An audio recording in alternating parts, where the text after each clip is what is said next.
সিলেট ফেসুগঞ্জ রোডর পাড়াই চক আপনারা দেখতে পাররা একটা মালবাহী যে পিক আপটা উল্টি গেছে।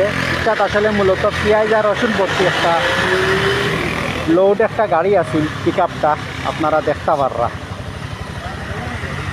আমরা এই মুহূর্তে আছি আর কি ফেসুগঞ্জ রোডের যে পাড়াই চক তো আপনারা দেখতে পারেন পেঁয়াজ আর রসুন ভর্তি একটা পিক আপ। এই পিক আপটা কিন্তু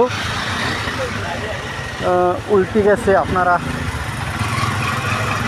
দেখতে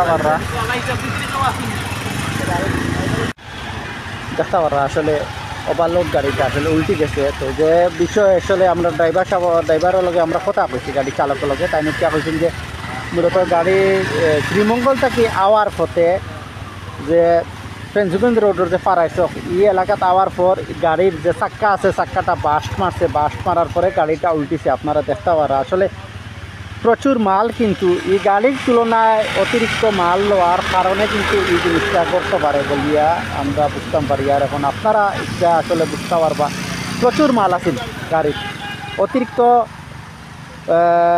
লোড লওয়ার কারণে আসলে মূলত এই ঘটনাটা ঘটছে, চাকাটা বাস্ট মারছে। আমি শ্রীমঙ্গলতে নেওয়ার পথে চাকা বাস মারিয়া নিয়ন্ত্রণ কোন সময় এই আধা ঘন্টা আগে গাড়িটা তো উল্টে গেছে।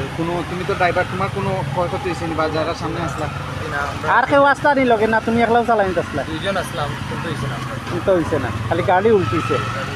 কই লইয়া যাইতে আসলা গাড়িটা? টাউনে লইয়া যাইতে আসলা। শ্রীমঙ্গল থেকে এই মালিকটা লোড করছো দেখলে তো মনে হয় ওভারলোড। গাড়ি চাক্কা বাস মারার কারণে সামনের ভিতরে কোনো গাড়ি আসলে যখন দুর্ঘটনা ঘটে যে না, পিছনে গাড়ি আসলে প্রচুর পড়ে, সামনেও প্রচুর পড়ে আসলে তার লাগে